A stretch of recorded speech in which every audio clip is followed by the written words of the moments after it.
के हमले में मारे गए नीरज उध्वानी का आज अंतिम संस्कार किया जाएगा। मुख्यमंत्री भुजलाल शर्मा नीरज के घर जाकर अंतिम विदाई उन्होंने दी है, अपनी श्रद्धांजलि अर्पित की है। और दिनेश उध्वानी ने बताया कि नीरज दुबई में सीए के तौर पर काम करते थे, दोस्त की शादी में शामिल होने के लिए गए थे, चंडीगढ़ पहुंचे थे। लगातार हम आपको तस्वीर दिखा रहे हैं, वहां पर देखिए उनकी मां की तस्वीर देखिए। और सीएम और पूर्व सीएम दोनों ने उन्हें श्रद्धांजलि दी है। 21 अप्रैल को नीरज अपनी पत्नी के साथ जम्मू कश्मीर घूमने पहुंचे थे। नीरज के चाचा के मुताबिक नीरज की पत्नी से सूचना मिली कि उसे आतंकवादियों ने गोली मार दी। ढांढस बंधा दिया गया है। आप देखिए लगातार तस्वीर हम आपको दिखा रहे हैं। तस्वीर अपने आप में झकझोर देने वाली तस्वीर है। मां की स्थिति देखिए, पत्नी की स्थिति देखिए।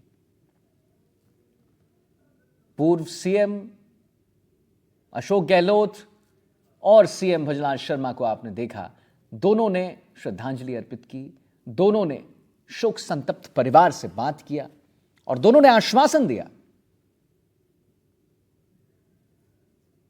कि जरूर एक कड़ा कदम उठाया जाएगा।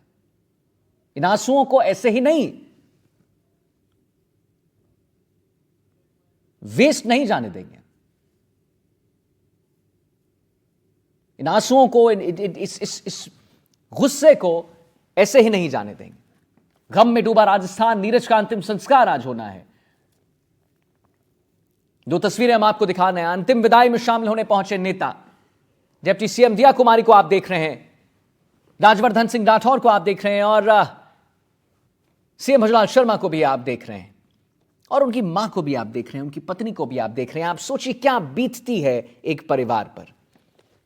कई बड़े नेता अंतिम विदाई देने पहुंचे हैं, जैसा हमने आपको दिखाया। तमाम बड़े नेता वहां पर पहुंचे, अंतिम विदाई उन्होंने दी। पहलगाम आतंकी हमले में मारे गए जयपुर के नीरज उध्वानी के शव का सुबह 8:30 बजे अंतिम दर्शन होंगे और 9 बजे के करीब यात्रा निकाली जाएगी। पहलगाम आतंकी हमले में मारे गए जयपुर निवासी नीरज उध्वानी, जो सिर्फ 33 साल के थे, पार्थिव शरीर जो है बुधवार 8:15 बजे इंडिगो की फ्लाइट से जयपुर पहुंचा। पूरा जयपुर, पूरा राजस्थान शोक में है।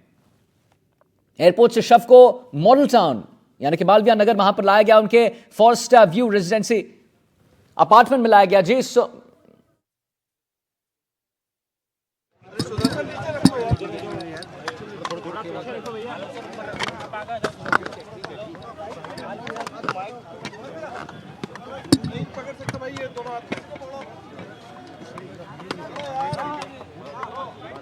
भाई सुदर्शन में नीचे कर दूंगा,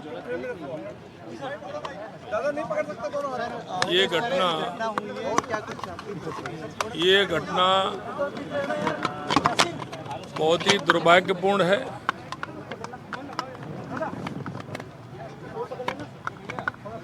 और ये जिस तरह की कायरता की है, निश्चित रूप से ऐसे लोगों को सजा मिलेगी। इन्होंने जिस तरह की एक घिनौनी घटना की है, पूरा देश उसकी निंदा कर रहा है।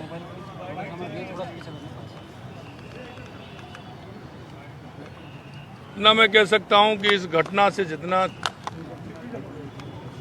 क्षोभ है, दुख है, एक एक खून के कतरे का हिसाब लिया जाएगा, क्योंकि आपने देखा कि 2 दिन से पूरे देश के अंदर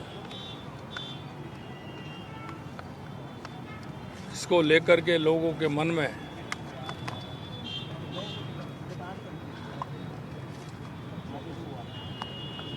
जिस तरह से उद्वेलित हैं, जिस तरह से ये घटना हुई है, अभी निर्णय लिए हैं, लेकिन और अभी कठोर निर्णय लेने की आवश्यकता है, करेंगे।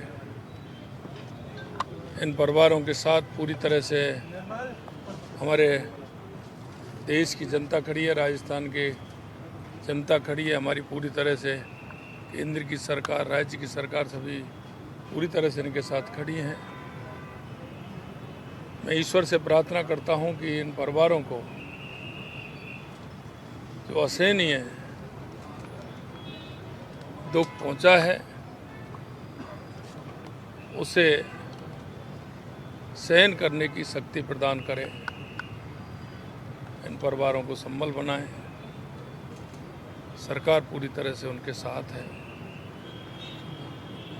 और मैं उनके चरणों में श्रद्धा सुमन अर्पित करता हूँ।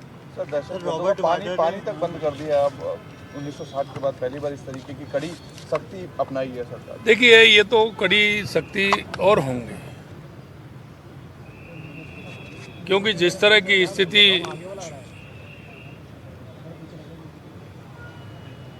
हुई है, निश्चित रूप से आवश्यकता है। और हमने कहा कि ऐसे नहीं चलेगा,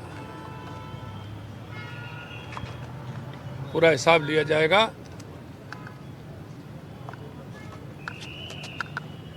इस देश की जनता के जो भाव और भावना है उनका सम्मान किया जाएगा। सर, रॉबर्ट वाड्रा ने जिस तरह का बयान किया है, तो भजनलाल शर्मा का एक बड़ा ही हाईलाइटिंग सेंटेंस, पूरा हिसाब लिया जाएगा। सोमू हमारे साथ जुड़े हुए हैं। सोमू, एक बहुत ही बड़ा अपने आप में एक क्या मैं बोलूं, एक कोट, बड़ा हिसाब लिया जाएगा। सोमू, तो पहलगाम आतंकी हमले में मारे गए जयपुर निवासी नीरज उदवानी का अंतिम संस्कार हम आपको लगातार दिखा रहे हैं। नीरज के चाचा के मुताबिक नीरज की पत्नी से सूचना मिली कि उसे आतंकवादियों ने गोली मार दी। जिस समय नीरज को आतंकवादियों ने गोली मारी, उस समय पत्नी आयुषी उनके साथ थी और आतंकियों ने पहले नीरज का नाम पूछा, फिर पत्नी को हटाया और नीरज को गोली मार दी। नीरज की शादी की बात करें, आयुषी की बात करें तो 2023 में आयुषी और नीरज की शादी हुई थी। आपने देखा कि तमाम वहां पर बीजेपी के नेता और कांग्रेस के नेता एक साथ जुड़कर उन्होंने श्रद्धांजलि दी।